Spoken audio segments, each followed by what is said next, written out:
Tafiya da ɗan gari. Honorable Amir Alhassan Zauren dai shine har kullum kamar yadda muka yi masu kallo alkawari a shirin da ya gabata na cewa za mu kai ziyarar kafa da kafa zuwa karamar hukumar Ungwaggo.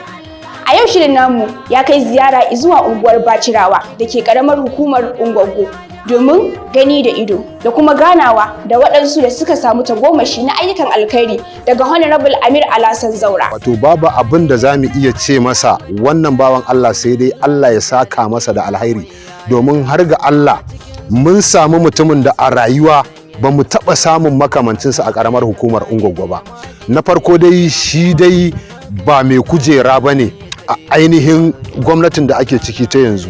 Amma idan kaga gudunmuwar da yake bawa al'umma na karamar hukumar Ungwaggo musamman matasa, amma rana ɗaya muka ce wa Amir Alhassan Zaura ga wata gudunmawa da muke nema a matsayinsa na ɗan takarar majalisa wanda zai wakilci Ungwaggo. Bai ma yi takarar ba, nema yake, amma Amir Alhassan Zaura sai da ya cika mana wannan muradi, ya yi wa mata empowerment a wannan mazaɓa tamu ta karamar ta Bachirawa, sannan ya taɓa matasa ya yi musu empowerment fiye da yadda ake tunani.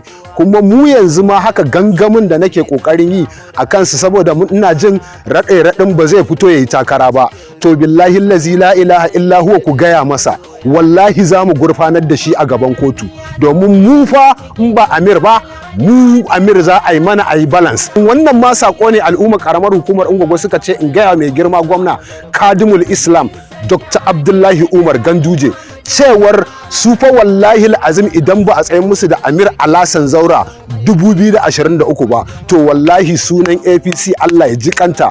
Amir muke, Amir zami, shi ya san ciwon mu, shi ya san yaya muke ciki, shi muke neman gudunmawa ya bamu. Saboda haka a yanzu haka ma muna nan mun haɗa takaddunmu za mu je mu kai kotu, domin mun ji raɗe-raɗin ba zai fito ba. Saboda haka muna roƙon da Allah da Annabi ya yi ƙoƙari ya fito mana wannan takara. Alhamdulillah, mu al'ummar ƙaramar hukumar Bachirawa muna godiya ga Allah da ya ba mu Amir Alhassan Zaura a matsayin mutum wanda yake taimakawa mutane.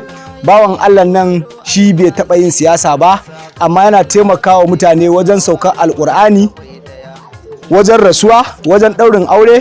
To don haka mu al'umma ƙaramar hukumar Ungwaggo na Bachirawa muke kira ga wannan bawan Allah Amir Alhassan Zaura da muna masa kira da ya fito dan Allah dan Annabi a matsayin majalisar jiha mai wakiltar karamar hukumar Ungwaggo.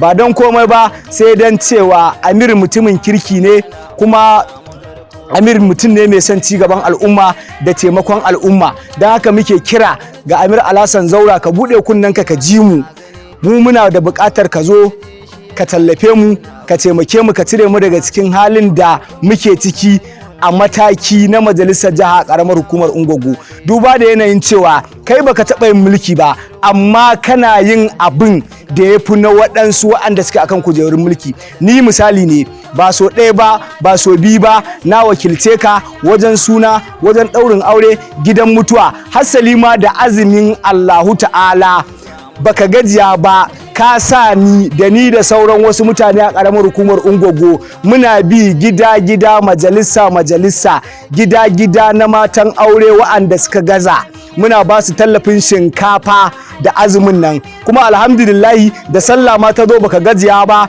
ka sa mu je mu ba wa marayun ƙaramar hukumar Ungwaggo kuɗaɗe su yi ɗinkin sallah, da kuma atamfofi aka ba wa matansu. To alhamdulillah, Allah mun gode maka, Allah da ka haɗa mu da mutum mai son ci gaban al'umma, Right Honorable Amir Alhassan Zaura. Don haka muna kira a gare ka Amir Alhassan Zaura da ka dawo ka zo don Allah ka ceto mu daga cikin halin da jam'iyyar mu take ciki a ƙaramar hukumar Ungwaggo. Ina godiya da fatan alkhairi ga wannan bawan Allah Alhaji Amir Zaura. Allah ya saka da alkhairi, Allah ya biya bukata, abin da yake nema na alkhairi Allah ya bashi, domin ya dan taimaka mana a rayuwa. Muna asibiti a zaune, ya dan babba da gudunmawa mata ya sara a cikin abin da Allah yi.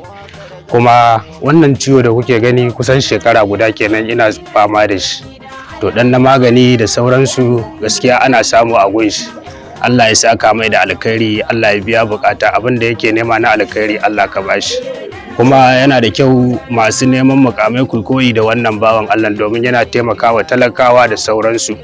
gashi ni ma ina zaune ta sanadiyar wani bawan Allah na samu taimakonsa har aka zo asibiti aka ganni, to ina godiya da fatan alkhairi kuma Allah ya bada abin da ake nema. Alhaji Amir mai taimaka mutane ne kuma mai kula da jama'a da kuma marayu shauransu da mata kuma, so mutumin nan dai gaskiya yana kokari tsakani da Allah kuma muna neman mutane su zaɓe shi domin mutum ne jajirtacce wanda ya san ya kamata, wanda yake kula da al'ummarsa, wanda mutumin nan tun kafin ma a san shi a gane shi yana taimaka al'umma, yana waje amma yana taimakawa jama'a al'umma kwarai da gaske. So yana taimakawa, yana tallafa mata, ya tallafa marayu, ya tallafa 'yan makaranta da duk wata sauka da ra'ayi. Wallahi mutumin nan sai ya yi kokari ya ba da gudunmawa, kuma muna jin daɗi da abin da yake da kuma harkokin da ubangiji Allah ya shige gaba, kuma Allah ya dafa masa akan kujerar da yake nema, kuma Allah ubangiji ya bashi iko, Allah ya bashi ikon kula da jama'a saboda mutum ne mai tausayi. To jama'a, kun ga yadda muka tattauna da waɗansu daga cikin al'ummar da ke karamar hukumar ta Ungwaggo yankin Bachirawa. Kamar yadda Malam Bahaushe yake cewa gani ya kori ji.